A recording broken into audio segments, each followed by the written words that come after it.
UPSC CSC 2025 की notification out हो चुकी है। ऐसे समय में एस्पिरेंट्स के बीच एक कन्फ्यूज़न बना रहता है कास्ट रिलेटेड सर्टिफिकेट्स को लेकर कि कौन लोग क्रीमी लेयर में आते हैं, क्योंकि ज़रूरी नहीं है कि हर एक गवर्नमेंट एम्प्लॉय क्रीमी लेयर के अंतर्गत आए, या यह भी ज़रूरी नहीं है कि 8 लाख पर एनम से ज़्यादा कमाने वाले लोग क्रीमी लेयर में आए। और सबसे बड़ी प्रॉब्लम होती है इशूइंग डेट को लेकर कि मेरा पिछला साल या इस टाइम पीरियड में बनाया हुआ है, मान लीजिए ओबीसी एनसीएल सर्टिफिकेट, तो ये वैलिड होगा या नहीं। यदि आपको भी कन्फ्यूज़न है तो इस वीडियो के अंत तक आप बने रहो, आपको कन्फ्यूज़न नहीं होगा कि होता क्या है। सबसे पहले क्रीमी लेयर होता क्या है। क्रीमी लेयर वो बैकवर्ड क्लासेस होता है जो एजुकेशनली, इकोनॉमिकली और सोशली एडवांस हो चुका है। ये किस आधार पर होता है वो हम देखेंगे। सबसे पहले क्रीमी लेयर को इंट्रोड्यूस किया गया था सत्यनाथन कमीशन के द्वारा। ये भी आप जान लो थोड़ा बहुत। सत्यनाथन कमीशन के द्वारा 1971 में सबसे पहली बार क्रीमी लेयर को इंट्रोड्यूस किया गया टर्म को। And this recommendation was further upheld by Justice Ram Nandan Committee in 1993 कि हाँ क्रीमी लेयर को जैसे कि जो भी बैकवर्ड क्लासेस है उसमें भी कैटेगराइजेशन करके जो क्रीमी लेयर कैटेगरी में आए उनको रिजर्वेशन से हटाना चाहिए। ये सारा रिकमेंडेशन दिया गया था। तो बैकवर्ड क्लासेस में दो क्लास होता है, क्रीमी लेयर और नॉन क्रीमी लेयर। और नॉन क्रीमी लेयर में आपको ये समझ में आना चाहिए कि ये पेरेंट्स के आधार पर होता है। ठीक है, ये किसके आधार पे? पेरेंट्स के आधार पे होता है। यदि आपके माता पिता जैसे कि ग्रुप ए और ग्रुप बी में हो तो आप क्रीमी लेयर में आते हो। यदि ग्रुप सी और ग्रुप डी में है तो आप क्रीमी लेयर में नहीं आते हो, मतलब तब रिजर्वेशन का बेनिफिट आप ले सकते हो।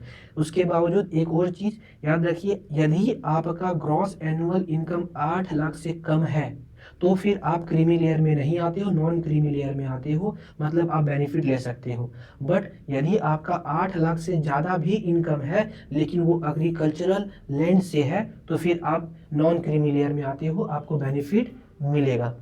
ये होता है क्रीमी लेयर का कैटेगराइजेशन।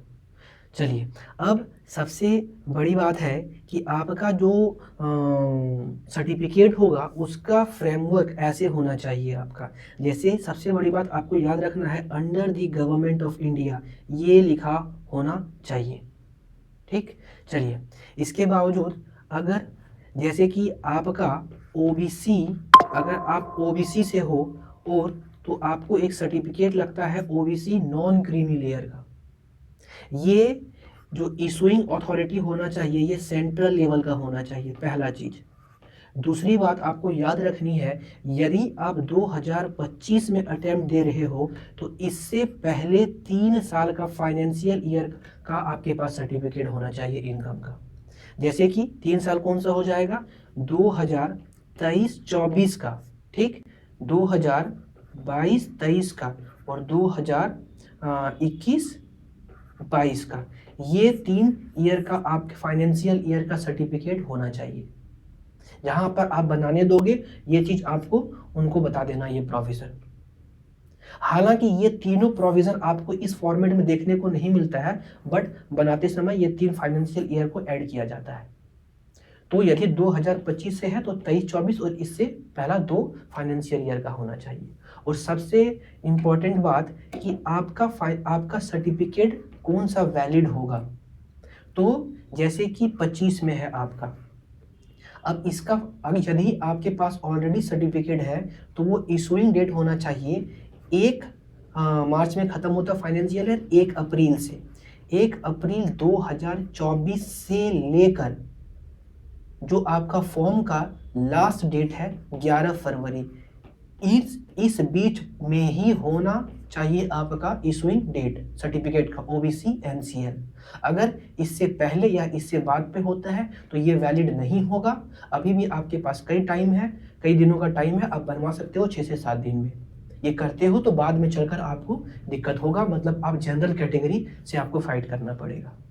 चलिए, ये डेट भी आपको क्लियर है, क्रीमी लेयर भी क्लियर है। हालांकि कई सारा पिटिशंस भी डाला गया कि SC ST को भी क्रीमी लेयर उस कैटेगरी में भी क्रीमी लेयर को इंट्रोड्यूस कर दिया जाए, बट ऐसा अभी तक कोई प्रावधान नहीं लाया गया है, क्योंकि सुप्रीम कोर्ट का रिसेंट जजमेंट आया, उसमें कहा गया कि ये जो काम है आपका सेंट्रल गवर्नमेंट का काम है, ये इस चीज़ के मैटर को देखेंगे।